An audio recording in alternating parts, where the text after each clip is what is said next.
پیش جو کوئی مسئلہ پوچھ لیں حاضر ہوں ہم ان کی بارگاہ۔ الحمدللہ رب العالمین والصلاة والسلام علی خاتم النبیین اما بعد فاعوذ باللہ من الشیطان الرجیم بسم اللہ الرحمن الرحیم والصلاة والسلام علیک یا رسول اللہ وعلی آلک واصحابک یا حبیب اللہ الصلاة والسلام علیک یا نبی اللہ وعلی آلک واصحابک یا نور اللہ۔ مدنی چینل کے ناظرین، پروگرام ہے دارالفتاء اہل سنت، اس میں آپ کو خوش آمدید کہتے ہیں، مرحبا کہتے ہیں۔ اللہ رب العالمین ہم سب کو دین اسلام کے احکامات سیکھ کر سمجھ کر ان پر عمل پیرا ہونے کی توفیق عطا فرمائے۔ ہمارے پیارے نبی صلی اللہ تعالیٰ علیہ وآلہ وسلم کا فرمان عظمت علی شان ہے، من صلی علیہ صلاۃ کتب اللہ لہ قراۃ والقراۃ مثل احد۔ ارشاد فرمایا، جس نے مجھ پر ایک مرتبہ درود بھیجا اللہ اس کے لیے ایک قرات اجر لکھ دیتا ہے، اور یہ ایک قرات احد پہاڑ کی مثل ہے۔ صلو علی الحبیب صلی اللہ تعالی علی محمد صلی اللہ علیہ وآلہ وسلم، صلاۃ و سلام علیک یا سیدی یا رسول اللہ۔ ناظرین کرام، اس پروگرام میں آپ کے سوالات بطور خاص شامل کیے جاتے ہیں۔ نمبر اسکرین پر ملاحظہ فرما رہے ہیں، ان نمبرز پر اپنے سوالات آپ بھیج سکتے ہیں اور ایس ایم ایس بھی کر سکتے ہیں۔ ہماری کوشش ہوگی اسی پروگرام میں جو براہ راست آپ کے سوالات موصول ہوں ان کے جوابات آپ تک پہنچائیں۔ آج کے پروگرام میں ہمارے ساتھ شامل ہیں شیخ الحدیث مفتی محمد حسن رضا اطہاری صاحب، ان کو خوش آمدید کہتے ہیں۔ کیسے مزاج گرامی؟ الحمدللہ رب العالمین علی کل حال۔ ماشاءاللہ۔ ہمارے پاس کچھ سوالات ویڈیو کی صورت میں بھی موجود ہیں، تو پہلے ان کو شامل کرتے ہیں۔ وکیل اطہاری کورنگی سے بات کر رہا ہوں، کیا پہلی امتوں میں بھی قبر میں سوال و جواب ہوتا تھا؟ جی، سوال جواب قبر میں، اس کے بارے میں عقیدہ ہمارا کیا ہے اور سوال جواب ہونے کے حوالے سے ساتھ ضمن یہ بات کی، یہ پہلے بھی یہ تھا سلسلہ، یہ کیا تھا؟ بسم اللہ الرحمن الرحیم۔ سوالات قبر یہ حق ہیں، اور اس امت سے خاص طور پر جو ہے وہ سوالات کیے جاتے ہیں۔ اب کتابوں کے اندر مختلف اس حوالے سے روایتیں موجود ہیں کہ کیا کیا سوالات کیے جاتے ہیں اور کتنے سوالات کیے جاتے ہیں۔ جو مشہور روایت ہے وہ یہ ہے کہ مردے سے 3 طرح کے سوالات کیے جاتے ہیں کہ مر ربو کا، ما دینو کا، اور پھر نبی پاک صلی اللہ علیہ وسلم کی صورت مبارکہ دکھا کر یا آپ علیہ السلام کی جلوے دکھا کر اس سے پوچھا جاتا ہے کہ ما کنت تقول فی ھذا الرجل، کہ اس شخص کے بارے میں، اس شخصیت کے بارے میں تم کیا کہا کرتے تھے۔ تو یہ سوالات کیے جاتے ہیں۔ پھر جو کامیاب ہوتا ہے وہ جواب دے دیتا ہے، جس کے نصیب میں ناکامی لکھی ہوتی ہے تو وہ ناکام ہو جاتا ہے۔ تو یہ حق ہے، اور ہمیشہ سے مسلمانوں کا یہ عقیدہ اور اعتقاد رہا ہے کہ صحابہ کے دور سے لے کر قیامت تک تمام کے تمام مسلمانوں سے یہ سوالات کیے جائیں گے۔ اب کسی کو اس کے اندر استثناء ہو تو ایک الگ بات ہو جاتی ہے کہ فلاں سے نہیں، کہ جیسے مثال کے طور پر جمعہ کے دن انتقال کرنے والا شخص ہے، رمضان میں انتقال کرنے والا شخص ہے، ایسوں کے حافظ قرآن ہے، حافظ قرآن ہے، انبیاء کرام علیہم السلام ہیں، تو یہ اس سے مستثنیٰ ہیں۔ اسی طرح بہت چھوٹے بچے ہیں، مجنون، پاگل ہے، وہ افراد ہیں، تو ان کے بارے میں اس طرح کی روایتیں موجود ہیں۔ اب رہا یہ معاملہ کہ جو سوالات قبر، اچھا پہلے تو میں عرض کر دوں کہ یہ جو پہلی بات ہے سوالات قبر کے حق ہونے پر، دارالفتاء سنت کے سلسلے میں بہت تفصیل کے ساتھ ہم اس کے اوپر گفتگو کر چکے ہیں، اور تقریباً 17-18 منٹ کا ہمارا کلپ ہے جس میں مختلف ادلہ کے ذریعے یہ بات ثابت کی گئی تھی کہ یہ نظریہ اور عقیدہ ہمیشہ کے مسلمانوں کے لیے ہے، اور اسلاف کا ہمیشہ ہی یہی عقیدہ رہا ہے، نظریہ رہا ہے کہ قبر کے سوالات یہ حق ہیں۔ اب رہا یہ کہ جو قبر کے سوالات حق ہیں، یعنی سوالات کیے جائیں گے، یعنی اس کا انکار نہیں کیا جا سکتا کہ قبر کے اندر آزمایا نہیں جائے گا۔ جیسے بعض لوگ سوالات قبر کا انکار کرتے ہیں اور بعض لوگ عذاب قبر کا انکار کرتے ہیں، یہ گمراہی ہے۔ صحیح، قبر کے اندر سوالات بھی ہوں گے، قبر کے اندر عذاب بھی ہوگا، قبر کے اندر جو ہے وہ جس کے ساتھ انعام ہوا ہے، کامیاب ہوا ہے، تو اس پر نعمتیں بھی ہوں گی۔ اس کا انکار کرنا گمراہی ہے۔ یہ قرآن و سنت سے اس کا ثبوت ہے۔ امام ابو بکر البیہقی رحمۃ اللہ تعالی علیہ کی کتاب ہے اثبات عذاب القبر کے نام سے، اور اس کے بعد کئی علماء نے کتابیں اس پر تحریر فرمائی ہیں۔ ٹھیک۔ اب رہا یہ عقیدہ اور نظریہ معلوم ہونے کے بعد کہ یہ سوالات کیا اس امت کے ساتھ ہی ہیں یا پچھلی امتوں کے اندر بھی ہوتے رہے، تو جو جمہور علماء کا موقف ہے اور احادیث طیبہ کی روشنی میں جو بات ظاہر ہوتی ہے وہ یہی ہے کہ یہ سوالات اس امت کے ساتھ خاص ہیں، کیونکہ نبی پاک صلی اللہ علیہ وسلم نے ہمیں مخاطب کر کے فرمایا، صحابہ اکرام علیہ رضوان اور ان کے تابع ہم آئے، کہ ہم سے ہمیں قبر کے اندر آزمایا جائے گا، یعنی ہم سے سوالات کیے جائیں گے۔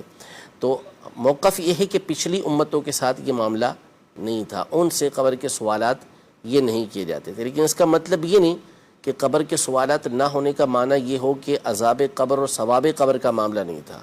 عذاب قبر تو ان کے ساتھ بھی تھا، یہ تو بخاری مسلم کے حدیثوں کے اندر موجود ہے کہ یہود کے بارے میں فرمایا کہ یعذبون فی قبورہم، ان کو قبروں کے اندر عذاب دیا جا رہا ہے۔ اسی طرح فرعونیوں کے لیے قرآن مجید فرقان حمید کے اندر موجود ہے کہ النار یعرضون علیہا غدوا وعشیا، کہ ان کو صبح و شام یہ آگ کے اوپر پیش کیا جاتا ہے، یعنی عذاب دیا جا رہا ہوتا ہے۔ قیامت کے دن کہا جائے گا کہ ادخلوا آل فرعون اشد العذاب، کہ قیامت کے دن کو شدید ترین عذاب میں داخل کرنے کا حکم ہوگا کہ داخل کر دو۔ یہ وہ قیامت کا عذاب الگ ہوگا، جہنم کا عذاب الگ ہوگا۔ ابھی قبر کے جو سوالات، قبر کا جو عذاب ہے وہ ان کو ہو رہا ہے فرعونیوں کو۔ اسی طرح نوح علیہ السلام کی قوم کے حوالے سے بھی تذکرہ موجود ہے۔ تو ان میں عذاب اور ثواب کا سلسلہ جاری تھا کہ قبر کے اندر عذاب ہو رہا ہے، ثواب ہو رہا ہے، لیکن یہ جو سوالات والا معاملہ ہے یہ اس امت کے ساتھ خاص رکھا گیا ہے۔ ٹھیک ہے، یعنی ان سے پہلے والے دو سوال بھی نہیں ہیں کہ نہیں، ان سے سوالات نہیں کیے جاتے تھے، یہ سوالات اس امت کے ساتھ کیے جاتے ہیں۔ ٹھیک ہے۔ اچھا، یہ عذاب قبر جیسے گفتگو اور آپ نے فرمایا کہ یہ عذاب قبر بھی برحق ہے اور اس کے بعد بھی عذاب، تو کچھ لوگ اس میں یہ کنفیوژن پیدا کرنے کی کوشش کرتے ہیں کہ جب حساب کتاب ہی قیامت کے دن ہے تو اس سے پہلے پھر عذاب کا یہ تصور کہاں سے آ گیا؟ وہ عذاب یا دوزخ اور جنت یہ تو قیامت کے بعد ہی ہے، جو بھی حساب کتاب کے بعد فیصلہ ہوگا، تو پہلے یہ اب جو قیامت کے دن عذاب ہوگا یا قیامت کے دن نعمتیں ہوں گی، اس کی اصل بنیاد تو قرآن و سنت ہے، ٹھیک کہ نبی پاک صلی اللہ علیہ وسلم نے اس بات کی خبر دی، ہم اس کے اوپر اس کے حق ہونے کا اعتقاد رکھتے ہیں۔ باقی پھر اس پر عقلی دلائل اپنی جگہ پر کتب کے اندر مذکور ہیں کہ یہ جو عذاب اور ثواب کا سلسلہ ہوگا اس پر عقلی دلائل کیا ہیں، لیکن بنیاد اصل کیا ہے؟ قرآن و سنت کے اندر اس کا تذکرہ آیا ہے۔ تو جب قرآن و سنت میں آنے کی بنیاد پر ایک مسلمان اس بات کا اعتقاد رکھے گا کہ اس نے یہ اعتقاد رکھنا ہے کہ قیامت کے دن عذاب ہوگا یا ثواب ہوگا، جنت میں جانا ہے یا جہنم کے اندر جانا ہے، یہ دو مقامات ہیں۔ اللہ پاک ہمیں جنت الفردوس میں داخلہ نصیب فرمائے، جہنم سے اللہ پاک محفوظ رکھے۔ تو اسی بنیاد کو سامنے رکھتے ہوئے جو احادیث طیبہ بالکل صریح حدیثیں موجود ہیں اس میں، اور اسی طرح قرآن کی آیات سے اس کے استدلالات موجود ہیں، اس کی روشنی میں یہ اعتقاد رکھا جائے گا، نظریہ رکھا جائے گا کہ قبر میں بھی عذاب و ثواب ہے۔ ترمذی شریف کی حدیث مبارکہ ہے، نبی پاک صلی اللہ علیہ وسلم نے فرمایا کہ یہ قبر جو ہے یہ روضۃ من ریاض الجنہ، جنت کے باغوں میں سے ایک باغ ہے، یا حفرۃ من حفر النار، جہنم کے گھڑوں میں سے ایک گھڑا ہے۔ تو ظاہر ہے کہ یہ جب آپ علیہ السلام نے فرما دیا تو فبیہا، اسی طرح بخاری مسلم کی حدیثوں کے اندر موجود ہے کہ جب بندہ قبر کے اندر جاتا ہے تو اس کا ٹھکانہ اس کے سامنے پیش کیا جاتا ہے، عذاب قبر کا، ثواب قبر کا، ان چیزوں سے ثبوت موجود ہے۔ تو جب احادیث طیبہ میں اس کا ذکر آ گیا تو ایک مسلمان ہونے کے اعتبار سے ہم نے یہ اعتقاد رکھنا ہے، بنیاد یہ ہے۔ پھر اس کے بعد اللہ تبارک و تعالی بندے کو جب چاہے انعامات عطا فرمائے اور بندہ جب نافرمانی چاہے تو اس کی پکڑ فرمائے۔ اب قبر کے اندر جو عذاب ہوگا وہ عذاب اصغر ہے، چھوٹا عذاب ہے۔ اگر تو وہ کفر پر مرا ہے نعوذ باللہ ثم نعوذ باللہ، تو پھر اس کے لیے عذاب اکبر موجود ہے جو اسے قیامت کے دن دیا جائے گا۔ یہ نہیں کہ عذاب قبر کی بنیاد پر وہ وہاں سے بری ہو گیا، بلکہ جب عذاب قبر ہے اور اس کا خاتمہ یہ نعوذ باللہ کفر پر ہوا ہے تو اب اس کو بڑا عذاب الگ دیا جائے گا، اور وہ بھی ہمیشہ کے لیے، وہ بھی ہمیشہ کے لیے۔ پہلے اس کو جو عذاب دیا جا رہا ہے وہ چھوٹا عذاب ہے، ابھی وہ عذاب اصل وہ قیامت کے دن ہوگا، اور یہ چھوٹا عذاب بھی دنیا کے اعتبار سے بہت بڑا عذاب ہے، لیکن اس کی نافرمانی ایسی ہے کہ جس کی بنیاد پر اس کو یہ عذاب یہ دیا جا رہا ہے۔ اسی طرح اگر مسلمان ہے، اس کو اللہ پاک نعمت عطا فرما رہا ہے تو یہ اس کا انعام ہے۔ اللہ تبارک و تعالیٰ کی جو نعمتیں ہیں وہ بندے کے اعمال کے مقابل نہیں ہوتی، کہ بندے کے عمل کے مقابل اللہ تبارک و تعالیٰ کی نعمتیں ایسی آ جائیں کہ گویا کہ یہ اس کا عمل ہے جس کی بنیاد پر یہ نعمتیں مل رہی ہیں۔ ورنہ اگر یہ ہو تو اللہ تبارک و تعالیٰ کی جو نعمتیں ہیں نیک اعمال کرنے کے مقابلے میں وہ تو ایک لمحے کی نعمت ملے سارے کے سارے عمل کے برابر ہو جائے گی، لیکن اللہ تبارک و تعالیٰ مومن کی نیت کی وجہ سے اس کو انعامات عطا فرماتا ہے، وہ مستقل انعامات عطا فرما رہا ہے، وہ اس کا انعام ہے، اس کا کرم ہے، اس کی عنایت ہے، اس کی مہربانی ہے۔ وہ چاہتا تو قبر کے اندر ثواب نہ دیتا، لیکن اس نے بندے کو ثواب دیا، اور وہ اس کا عدل ہے، انصاف ہے۔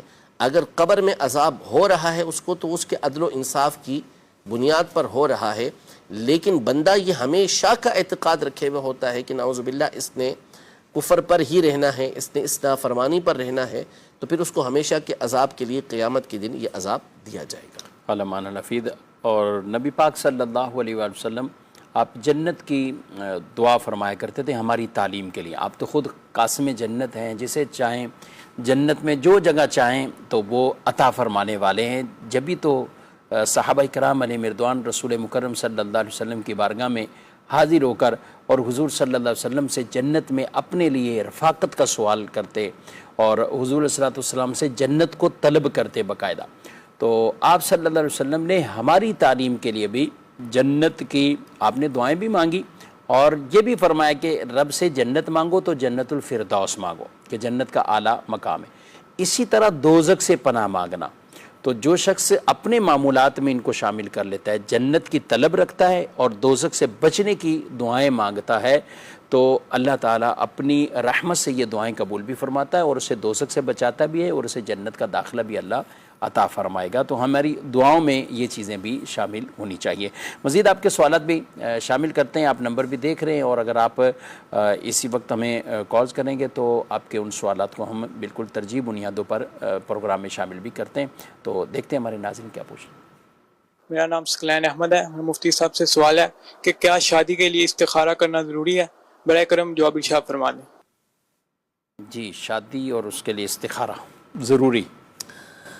جو بھی نیک کام جائز کام کرنا ہو اس کے لیے استخارہ کرنے کی تعلیم جو ہے وہ حدیث مبارکہ میں موجود ہے، لیکن استخارے کے کچھ آداب ہیں اور کن کاموں کے لیے استخارہ کرنا چاہیے علماء نے تفصیل کے ساتھ اسے بیان کیا ہے۔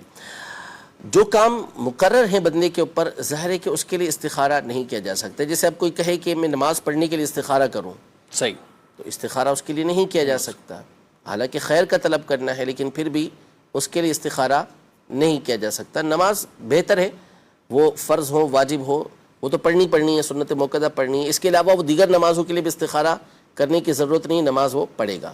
اسی طرح گناہوں کے لیے نعوذ باللہ کوئی کہتا ہے میں استخارہ کروں، تو وہ استخارہ نہیں ہو سکتا، وہ جائز ہی نہیں ہوگا۔ یعنی اس سے بچنا میرے لیے مناسب ہے، نہیں ہے، یہ اس میں تردد والی بات ہی نہیں ہے، گناہ کا کام ہے، اسے بچنا ہے اس کو اس میں۔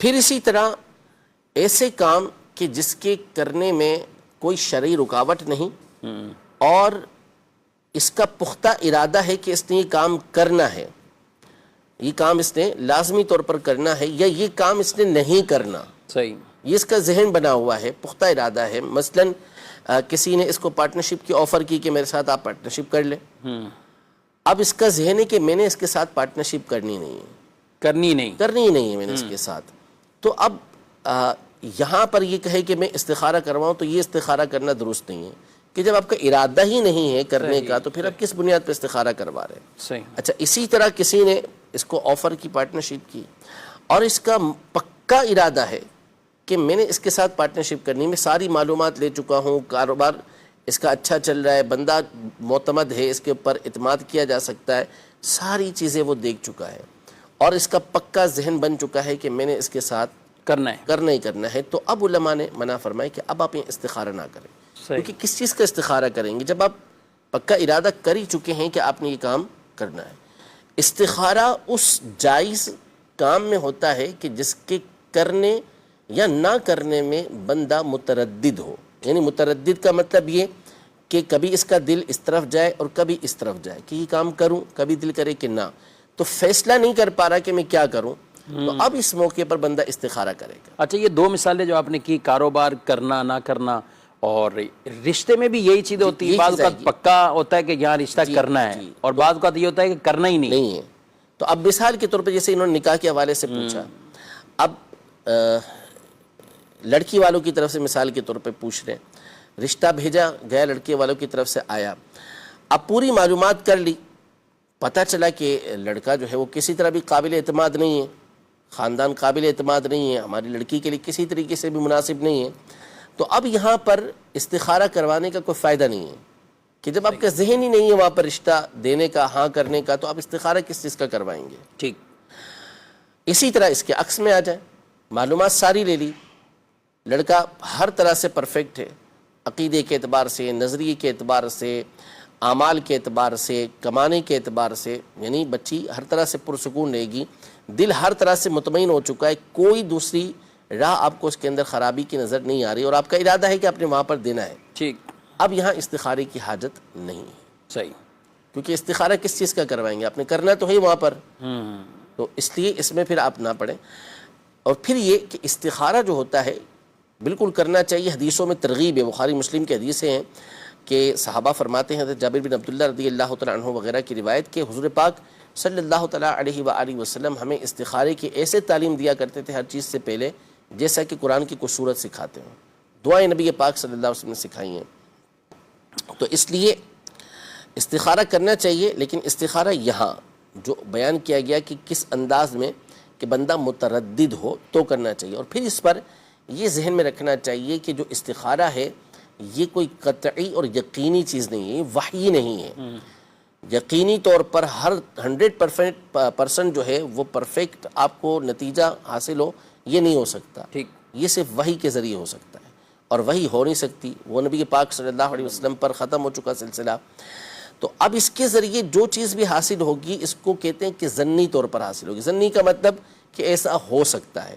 یہ صرف ایک اشارہ ہوتا ہے، خیر طلب کی جاتی ہے، بھلائی کا اشارہ ملتا ہے، لیکن اس کا عکس بھی ہو سکتا ہے، الٹ بھی ہو سکتا ہے کہ استخارے میں بہتر آیا لیکن ممکن ہے کہ حقیقت کے اعتبار سے اس کے اندر کچھ اور ہو جائے، تو اس لیے جب آپ ایک چیز کا پکا ارادہ کر چکے ہیں تو پھر آپ اسے کر گزرے، حدیثوں کے اندر بھی ہے کہ جب آپ نے ارادہ کر لیا تو وہ کر گزرے، اللہ پہ توکل کریں، اللہ پہ توکل کرے، بھروسہ۔ اچھا، اس میں یہاں ایک اور بات بھی جو آپ نے ابھی ارشاد بھی فرمایا کہ قرآن پاک کی صورتوں کی طرح تعلیم دی نبی پاک صلی اللہ علیہ وسلم نے استخارے کی، اور استخارے کی نماز کے حوالے سے، تو اس میں اور جو کسی سے کروایا جاتا ہے ان دونوں میں کوئی فرق رہے گا؟ ایک ہے وہ حدیث والا جو خود کرنا ہوتا ہے، یا وہ بھی کسی کو کہہ سکتے ہیں، یا کیا ہونا ہے؟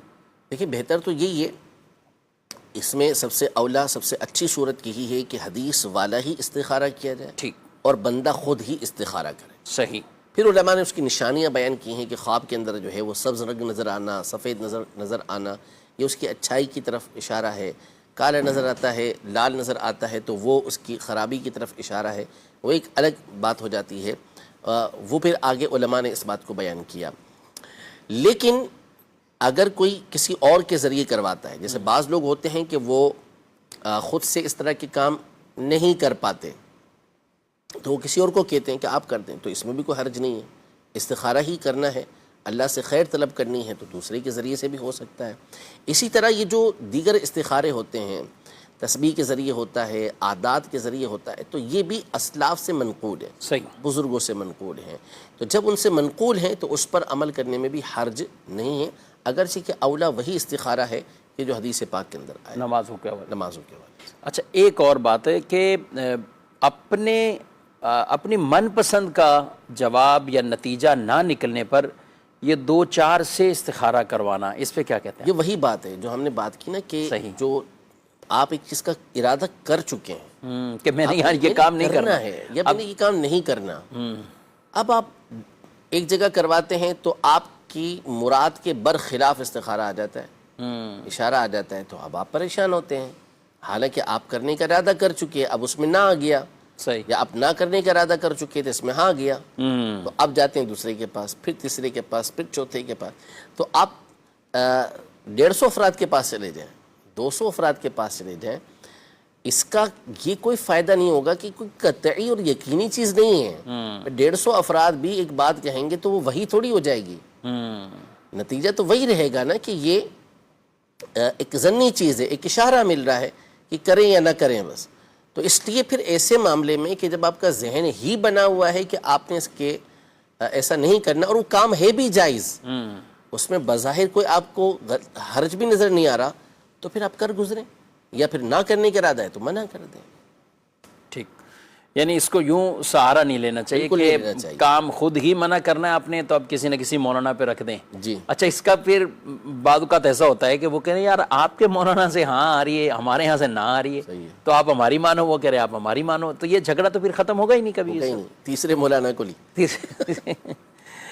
بہرحال آپ نے استخارے کے حوالے سے بڑی بہترین گفتگو جو ہے آپ نے سماعت کی ہے، اور قبلہ شیخ طریقت امیر اہل سنت دامت برکاتہم العالیہ آپ کی جو کتاب میں باقاعدہ نماز استخارہ مدنی پنج سورہ، تو اس میں باقاعدہ نماز استخارہ اور وہ دعائیں بھی، وہ دعا بھی موجود ہے، اور اس کو بھی آپ مکتبۃ المدینہ سے حاصل بھی کر لیجئے، اور یوں جو دعائیں پڑھنی ہیں تو کسی اچھے قاری صاحب کو سنا دیں۔ اسی طرح خواتین کرنا چاہتی ہیں تو کسی حافظہ عالمہ قاریہ کو وہ دعا بھی سنا دیں، اور تو پھر یوں اپنے اچھے انداز سے اس نماز استخارہ کو بھی پڑھنا بھی چاہیے، اور پھر جو بھی اس کا نتیجہ ہے۔ اچھا حسان صاحب، آپ نے کہا کہ سرخ ہو یا اس طرح کی نشانی، بعض اوقات ایسے لوگ آتے ہیں کہ کچھ بھی نشانی نہیں آئی، تو اب ایسی صورت میں کیا اطمینان قلب، دل کا اطمینان بھی دیکھا جائے گا؟ کہ بالکل دیکھا جائے گا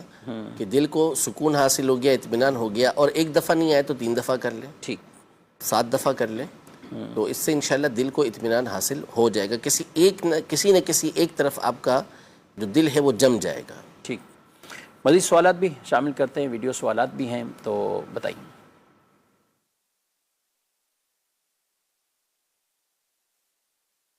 محمد شہاب الدین اتاری بول رہا ہوں۔ مفتی صاحب سے سوال ہے کہ جمعے کے دن کو غریبوں کا حج کا دن کیوں کہا گیا ہے؟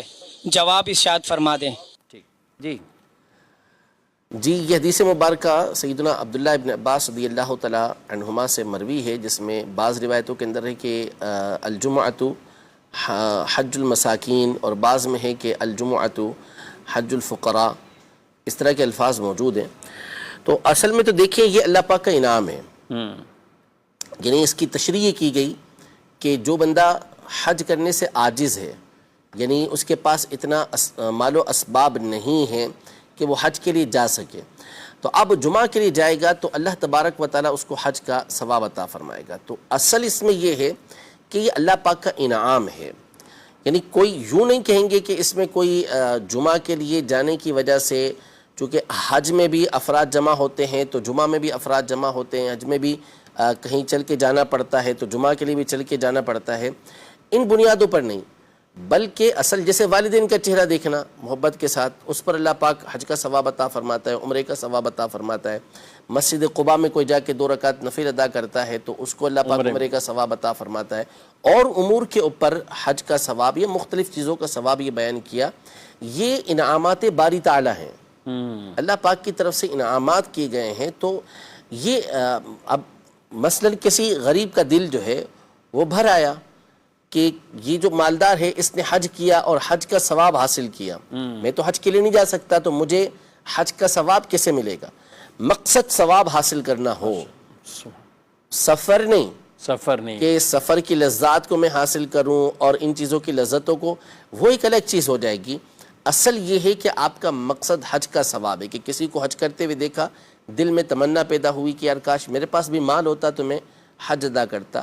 اب اس نے جمعہ ادا کیا تو یہ جو عاجز آ گیا تھا حج ادا کرنے سے، اللہ پاک اس کو حج کا ثواب عطا فرمائے گا۔ تو یہ انعام ہو اللہ پاک کی طرف سے کہ اگرچہ کہ آپ کے پاس مال نہیں ہے، اسباب نہیں ہے جس کی بنیاد پر آپ سفر کر کے حج کا ثواب حاصل کر سکیں، اللہ پاک نے آپ کو اس میں حج کا ثواب عطا فرما دیا۔ ماشاءاللہ۔ کچھ ایسے لیکن اس کا مطلب یہ نہیں ہے کہ حج ادا ہو گیا۔ حج ہے، اس کی ادائیگی اپنی جگہ پر ہے، اس کی مشقتوں پر، اس کے دیگر ارکان پر ثواب وہ جدا گانا ہے۔ ظاہر اس میں خرچ ہے، اور پھر بالخصوص جن پہ فرضیت والی صورت ہے تو وہ بھی اپنے آپ کو یوں اطمینان نہیں دلائیں گے. بالکل ٹھیک ہے. تو آپ نے اتنی مثالیں دی ہیں کہ جن پہ حج ہے، عمرہ ہے، اور بھی جتنے اعمال بیان کیے گئے ہیں، تو ان سے اصل وہ فرضیت تو وہ ساکت نہیں ہوگی. وہ جب کریں گے جن پر حج فرض ہے تو ہی ان پہ ساکت ہوگی. کچھ سوالات ہیں کہ ایک سوال ہے، انسان کسی کو دکھ پہنچائے تو جو دکھ دیتا ہے اسے کیا کہنا چاہیے؟ جو دکھ دیتا ہے اسے کیا کہنا چاہیے؟ دیکھیں بنیادی اعتبار سے تو اگر کوئی اور بات نہ ہو تو بندے کو صبر ہی کرنا چاہیے، کیونکہ تکلیف پہنچائی جائے اس پہ صبر کریں تو صبر کے اوپر جو اجر ہے وہ کسی اور چیز پر نہیں ہے. انما یوفی الصابرون اجرہم بغیر حساب، کہ جو لوگ صبر کرتے ہیں ان کو بے گنتی بلا حساب اللہ تبارک و تعالی ثواب عطا فرماتا ہے. اس کے کوئی حساب نہیں ہوتا، اتنا ثواب اللہ پاک عطا فرماتا ہے، اجر عطا فرماتا ہے. ایک تو ہے کہ کوئی ایسی بات ہی نہیں ہے، تکلیف پہنچ گئی کسی کی طرف سے، اذیت پہنچ گئی کسی کی طرف سے، تو اسے معاف کر کے بندہ صبر کرے. ہاں کوئی اور بات ہے اس میں کہ وہ جیسے مثال کے طور پر حاکم وقت تھے، وہ دیکھتا ہے کہ کسی شخص نے کسی کو تکلیف پہنچائی، یا مثال کے طور پر کوئی شخص ظالم ہے، اس نے کسی کو تکلیف پہنچائی. اب اگر اس کو مہلت دی جاتی ہے، اس کو اسے چھوڑا جاتا ہے، تو نتیجہ یہ نکلتا ہے کہ یہ اور تکلیفیں پہنچائے گا. تو اس کے لیے جو ارباب اقتدار ہیں جو اس ظلم و ستم کو اس سے دور کر سکتے ہیں تو بندہ چارہ جوئی کرے. یا ایسے افراد کہ جو اس کو اس ظلم و ستم سے نجات دلا سکتے ہیں، اس کی زبان درازی سے، اس کی تکالیف سے اس کو نجات دلا سکتے ہیں، یہ خود اس سے گفتگو کر سکتا ہے کہ یار آپ میرے بارے میں اس طرح کی باتیں کرتے ہیں، اس طرح کے جملے کہتے ہیں، تو یہ آپ کا کہنا ٹھیک نہیں ہے. تو اس سے اس طرح کی گفتگو کرنے میں حرج نہیں ہے، اس سے گفتگو کی جا سکتی ہے، بات چیت کی جا سکتی ہے، کیونکہ ظاہر ہے کہ جب وہ ظلم و ستم کر رہا ہے، وہ اس کے ساتھ غلط کر رہا ہے، اب یہ اس کو اس ظلم و ستم سے باز رکھنے پر قادر ہے، تو اس کو گناہوں سے تو اس کو بچانا ہوگا، تو اسے کوشش کرنا ہوگی، سمجھانا ہوگا کہ کسی طریقے سے یہ اس طرح کی حرکات سے باز آ جائے. ٹھیک. ایک اور سوال ہے کہ غسل کے فرائض میں سے تیسرا فرض ظاہری بدن پہ پانی بہانا ہے، اور خواتین کو یہ بھی ساتھ کہا جاتا ہے کہ ناک میں یا کان میں زیورات، بالی یا کچھ بھی جو پہنے ہوئے ہیں تو انہیں حرکت دیں. اور جی تو اس میں کیا فرق، دونوں میں کوئی فرق ہے؟ دیکھیں یہ ظاہر تو ہو گیا نا، جب یہ کان کی بالی کا سوراخ ہو گیا تو یہ ظاہر بدن کے اندر ہے نا. اچھا. اسی طرح ناک کا جو سوراخ ہے یہ ظاہر بدن کے اندر آ گیا، تو یہاں تو پانی پہنچانا اب ضروری ہو گیا. جو آنکھ ہے مثال کے طور پر، آنکھ کے اندر پانی پہنچانے کا کوئی نہیں کہتا، یہ باطن ہے. اسی طرح کان کا اندرونی حصہ ہے، وہاں پانی پہنچانے کا کیوں نہیں؟ سوراخ کے اندر کا یہ حصہ، یا سوراخ کا دیکھیں، سوراخ کا جو اوپری حصہ ہے اور یہ جو سوراخ نظر آ رہا ہے ہمیں، تو یہ تو ظاہر جسم پر ہے نا. اب یہاں سوراخ ہے، یہاں سوراخ ہے، جو تکلیف دینا ہو تو ظاہر ہے اس میں پانی تو ہم پہنچائیں گے نا، کیونکہ اب یہ ظاہر بدن کے اندر ہی آ گیا، یہ باطن کے حکم کے اندر نہیں رہے گا. ٹھیک. مزید سوال. محمد سلیم رضا اتاری عرض گزار ہوں.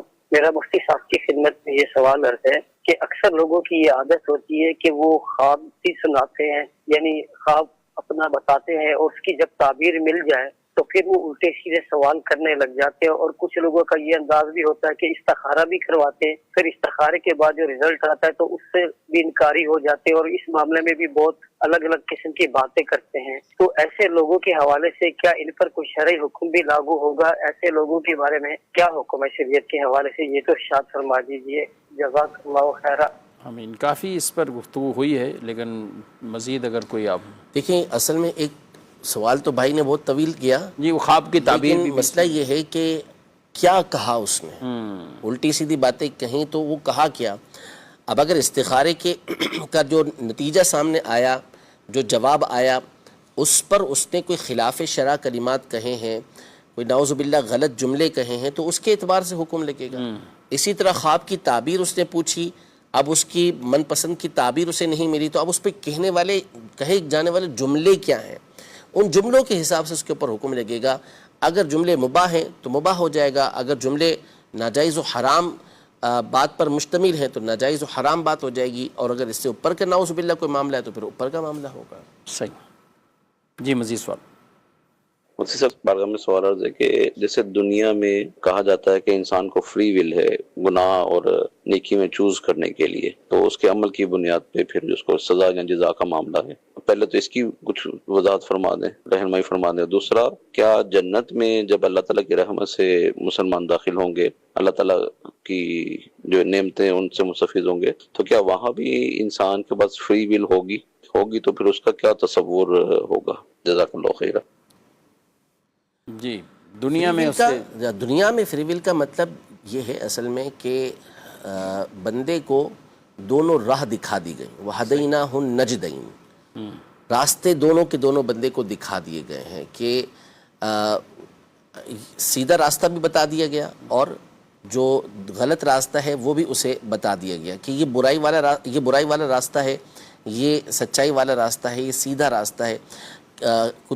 کتابوں کے ذریعے، انبیاء کے ذریعے، پھر بعد میں جو مبلغین اسلام ہیں ان کے ذریعے سے یہ راستے بالکل اللہ پاک نے واضح فرما دیے ہیں کہ کیا کفر و شرک ہے، کیا گناہوں والے معاملات ہیں، کیا چیز ایمان ہے، کیا چیز جو ہے وہ اچھائی والی باتیں ہیں. تو اب اس کے بعد بندے کو یہ اختیار دے دیا گیا کہ اب چاہے تو یہ سیدھے راستے کو اختیار کر لے، چاہے تو یہ اس راستے کو اختیار کر لے. صحیح. اب اس راستے کو اختیار کرے گا تو اللہ پاک نے اس کے لیے انعامات رکھے ہوئے ہیں، اور اس راستے کو اختیار کرے گا تو بندہ جو ہے وہ اس کے لیے یہ عذاب مقرر کیا گیا ہے. تو فری ویل کا مطلب یہ ہے کہ بندے کو اس بات کا اختیار دیا گیا ہے کہ وہ سیدھے راستے کو اور برائی کے راستے کو دونوں میں سے جس کو چاہتا ہے اختیار کر لیتا ہے. لیکن اللہ تبارک و تعالی نے ان دونوں کے بارے میں وضاحت کر دی ہے.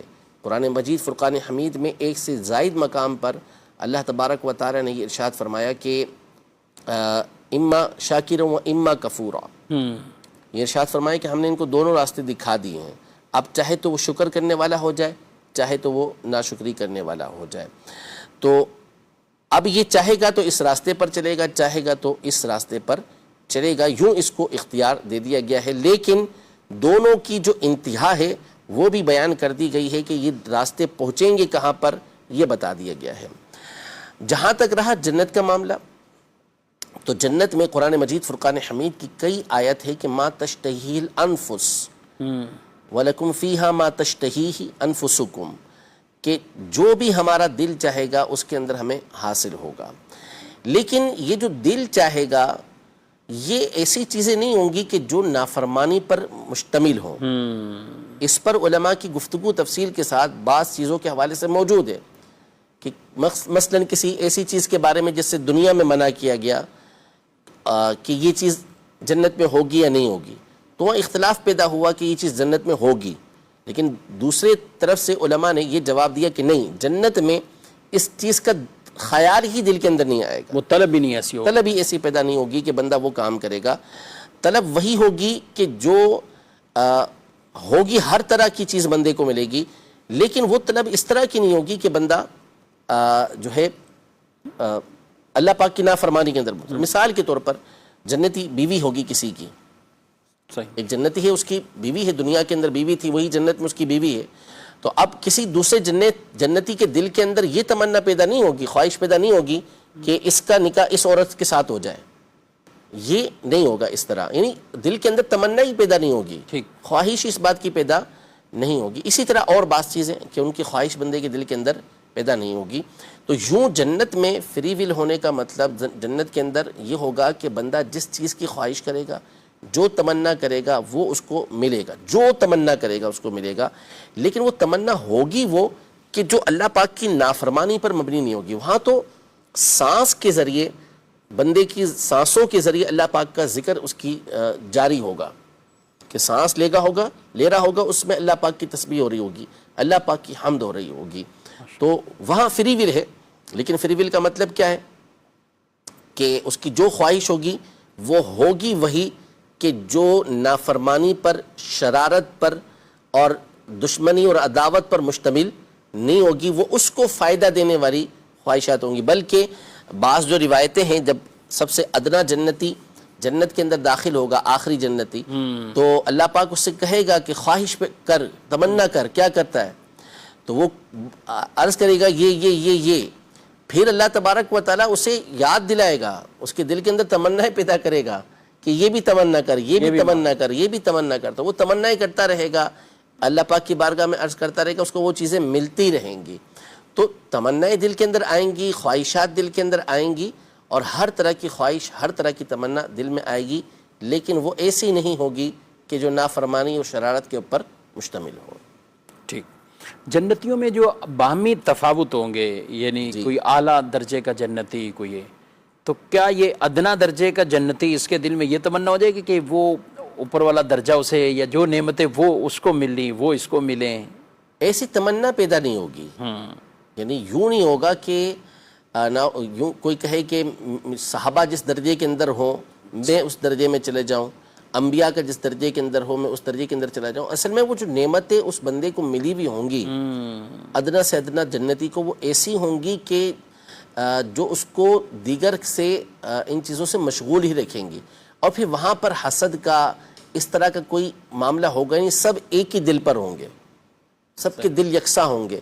ہاں اگر وہ کسی جنتی کو دیکھے گا کہ اس کا لباس بہت اچھا ہے، اب وہ دل کے اندر خواہش پیدا ہوگی کہ میرا لباس بھی ایسا ہو، تو اس کا لباس ایسا ہی ہو جائے گا۔ صحیح۔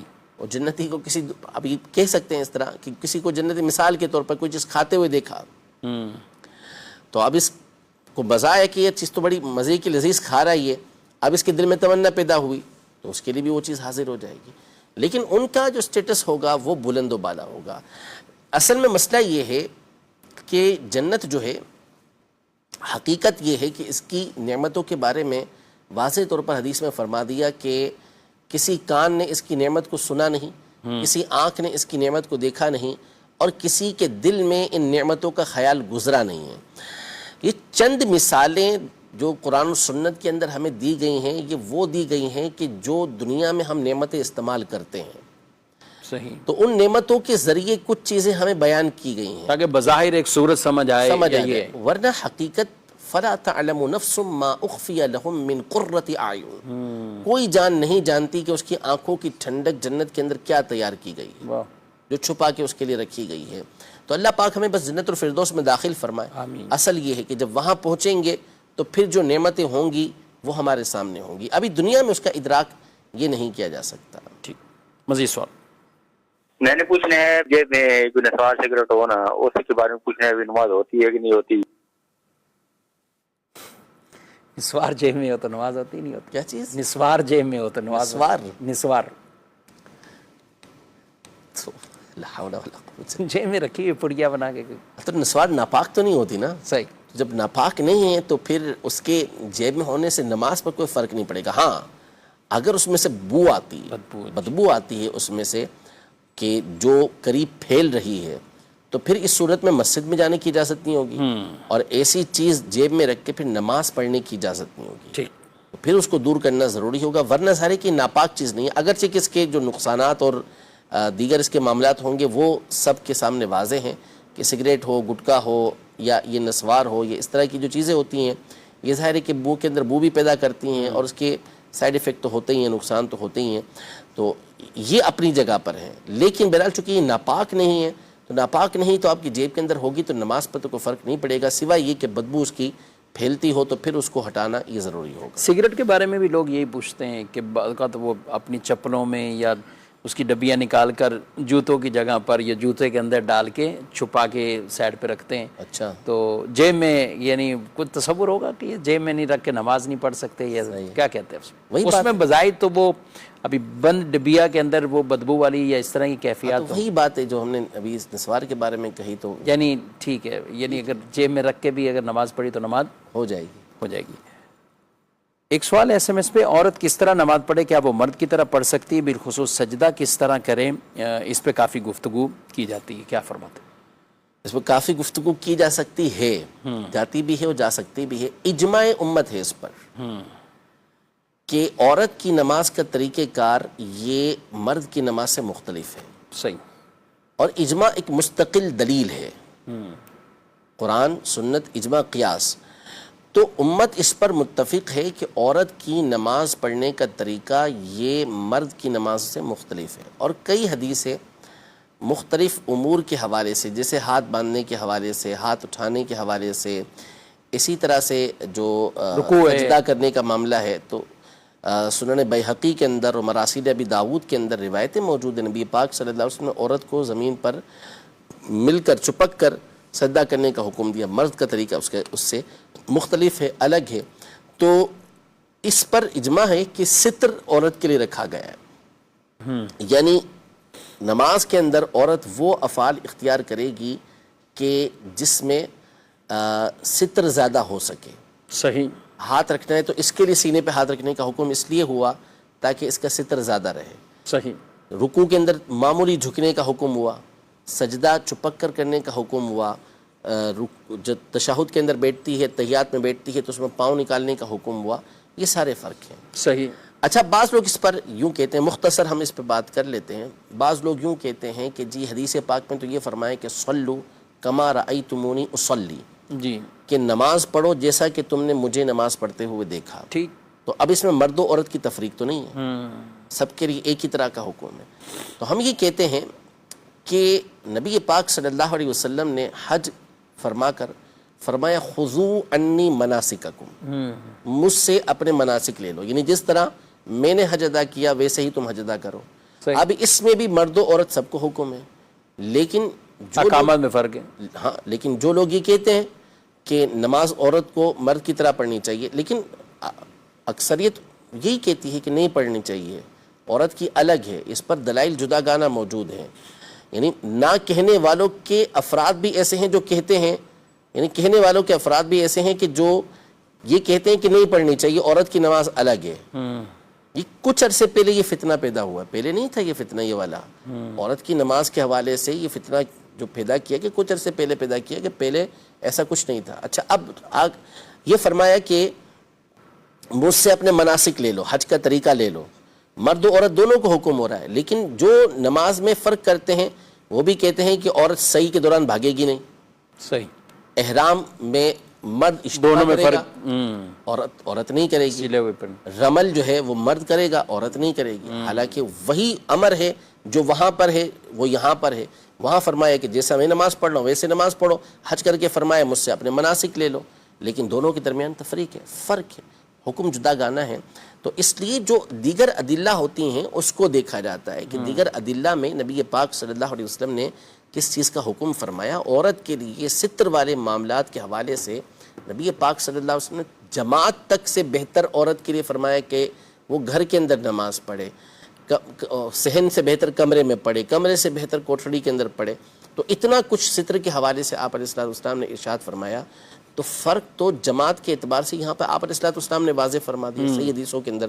پھر جو مراسیل ابی داؤد وغیرہ کی روایت ہیں اس میں سجدوں کا فرق بھی آپ علیہ السلام نے بیان فرمایا ہوا ہے.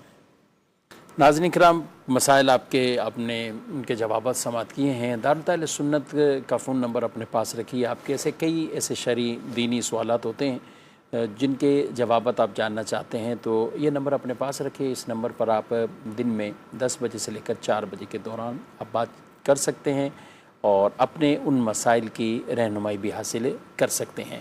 اللہ رب العالمین ہم سب کو دین اسلام کے احکامات درست طریقے سے, درست انداز سے سیکھ کر درست طریقے سے عمل کرنے کی اللہ توفیق عطا فرمائے, اور بد مذہبوں سے اور گمراہوں سے اور بد مذہبی اور گمراہیت سے اللہ تعالی ہماری حفاظت فرمائے, اور ہمارے رب تبارک و تعالی ہمارے ایمان کی حفاظت فرمائے, اور ہمیں نبی پاک صلی اللہ علیہ وسلم, صحابہ کرام, اہل بیت اطہار رضی اللہ تعالیٰ عنہم اجمعین ان کی غلامی میں جینا اور مرنا نصیب فرمائے. آمین بجاہ النبی الامین صلی اللہ علیہ وسلم. ہادی و رہنما ہمارے علماء, ہو کبھی درپیش جو کوئی مسئلہ, پوچھ لیں حاضر ہو ہم ان کی بارگاہ.